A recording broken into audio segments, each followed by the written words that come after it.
नमस्कार दोस्तों, स्वागत है आप सभी लोगों का स्टडी ग्लोब्स पर। व्लादिमीर पुतिन सिटीजनशिप देने जा रहे हैं, नागरिकता देने जा रहे हैं, हमको और आपको नहीं। वो लोग जो कि यूक्रेन के अंदर लड़ रहे हैं, रशिया के लिए लड़ रहे हैं, उनके पेरेंट्स को, उनके फैमिली मेंबर्स को सिटीजनशिप दी जाएगी। और ये भी कहा है कि आपको आगे जो है उस नागरिकता को एक्सटेंड भी किया जा सकता है। आज हम लोग इस लेक्चर में ये जानेंगे कि आखिरकार रशियन जो प्रेसिडेंट है वो आखिरकार यूक्रेन को लेना क्यों चाहते हैं, और खास तौर पर 2014 के अंदर ये पूरी बाजी पलट क्यों जाती है। क्योंकि 14 से पहले विक्टर जो थे वो यूक्रेन के प्रेसिडेंट थे, और 2014 के बाद में जो ज़ेलेंस्की है वो वहां पर प्रेसिडेंट बनते हैं, और उन्होंने पूरा खेला जो है वो चेंज कर दिया।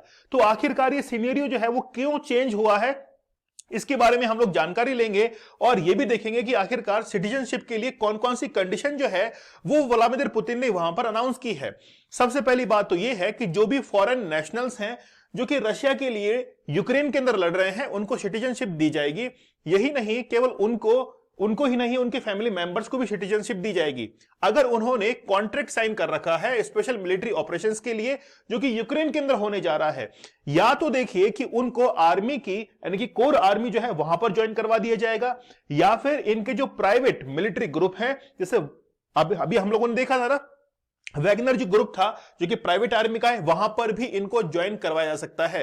लेकिन खास बात यह है कि इन्होंने 1 साल का टर्म पीरियड जो है वो सर्विस के अंदर कंप्लीट किया हो, एक्टिव रूप से कंप्लीट किया हो, और लगभग 6 महीने तक वहां पर उन्होंने यूक्रेन के अंदर भी लड़ाई लड़ी हो। इस बेसिस पर उनको सिटीजनशिप दी जाएगी। तो बहुत सारा खेला जो है वो व्लादिमीर पुतिन कर रहा है। इस मैप को आप लोग देखिए, लुहांस्क और डोनेट्स्क ये दो जगह हैं जो कि पूर्वी यूक्रेन के अंदर आती है, ईस्टर्न यूक्रेन के अंदर। ये दो जगह ऐसी है जहां पर 80,000 लोग जो कि ऑलरेडी रशिया के अंदर जा चुके हैं। 80,000 लोग बहुत बड़ी संख्या होती है। 80,000 जो कि रशिया की सिटीजनशिप ले चुके हैं, क्योंकि वो उसी के कल्चर के अंदर जो है वो ढल चुके हैं। यहां पर देखिए, एक मैप में आप लोग को दिखाता हूं।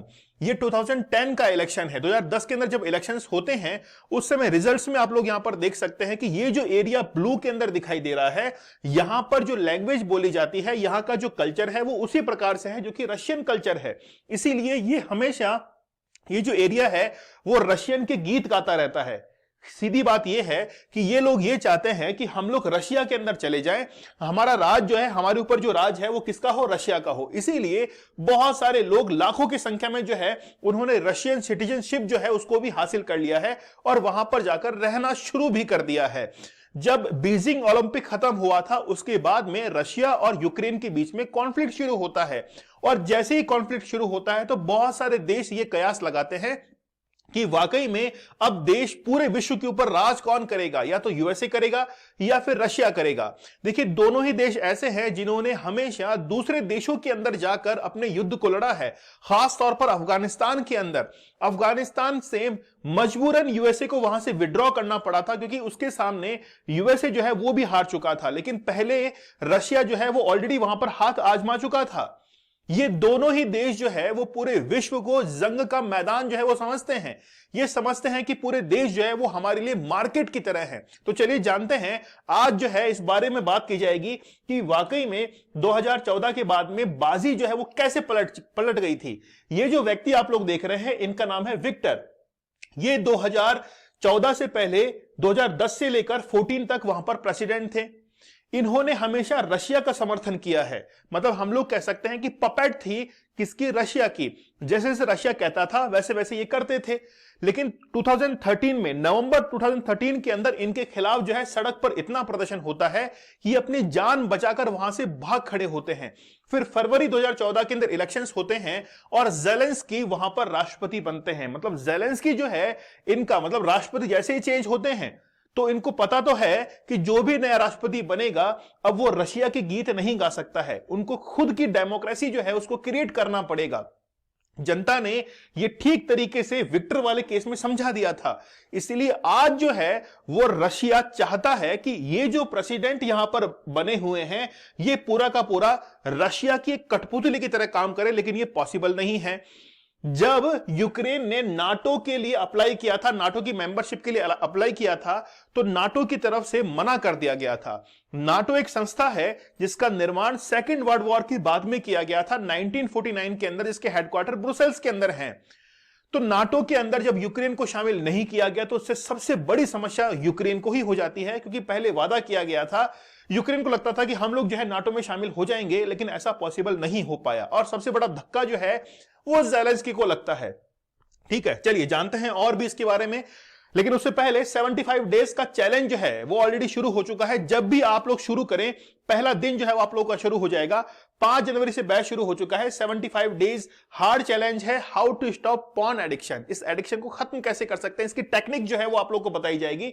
75 टेक्निक्स हैं, 75 चैलेंजेस आप लोग को दिए जाएंगे, और 75 रियल लाइफ स्टोरीज जो है उससे आप लोग को रूबरू करवाया जाएगा, ताकि आप लोग उनसे मोटिवेट होकर कम से कम इस एडिक्शन से बाहर निकल सकें। तो बस बात यह है कि बहुत सारे लोग जो हैं वो इस एडिक्शन के अंदर फंसे हुए हैं। हमारा एक छोटा सा प्रयास जो है वो आप लोगों के लिए, आप लोग जरूर ज्वाइन कीजिए। एप्लीकेशन के ऊपर अवेलेबल है दीपक इंदौर ऑफिशियल टेलीग्राम चैनल को आप लोग ज्वाइन कर लीजिए। चलिए शुरुआत करते हैं।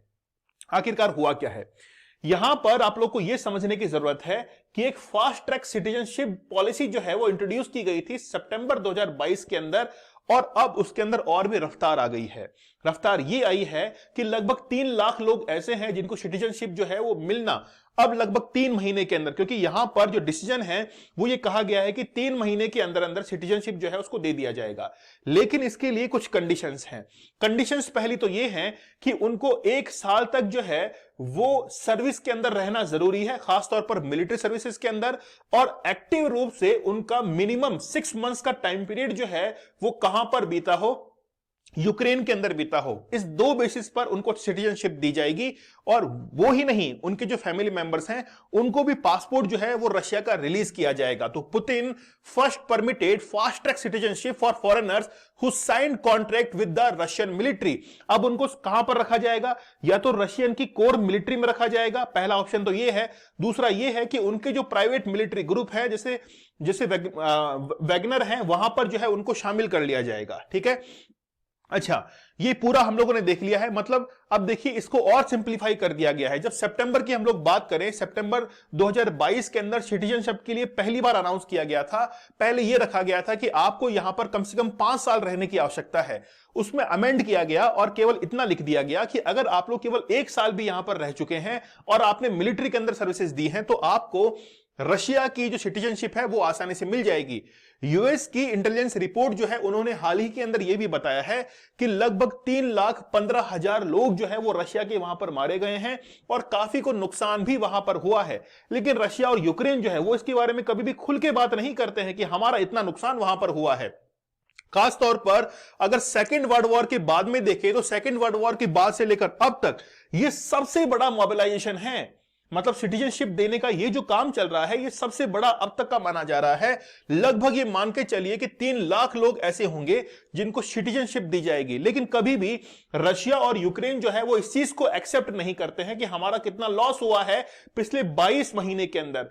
वो ऐसा इसलिए है क्योंकि रशिया अब अगर देश का प्रतिनिधित्व, विश्व का प्रतिनिधित्व करना चाहता है, लीडरशिप अगर दिखाना चाहता है, और वो खुद को ये दिखाए कि हमारा कितना नुकसान हुआ है, तो कोई भी उसके देश, कोई भी साथ जो है वो उसके आगे खड़ा नहीं होगा।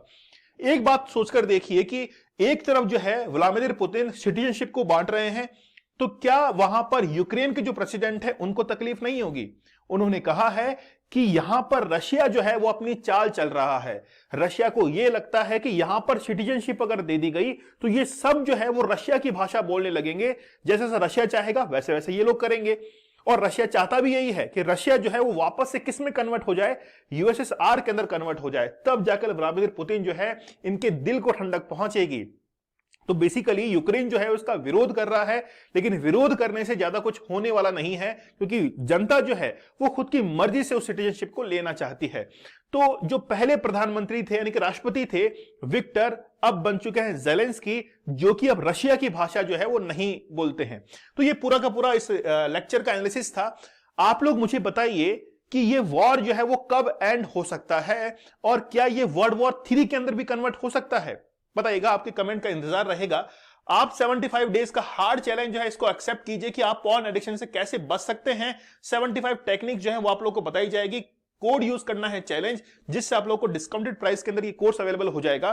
5 जनवरी से हमारा चैलेंज जो है शुरू हो चुका है, लेकिन जिस दिन आप ज्वाइन करेंगे उसी दिन से आपका चैलेंज जो है वो शुरू हो जाएगा। इसके लिए टेलीग्राम ग्रुप जो है वो भी हमने बनाया है, आप लोग ज्वाइन कर सकते हैं। ये मेरा जो है वो पर्सनल टेलीग्राम ग्रुप है, दीपक इंदौरा ऑफिशियल।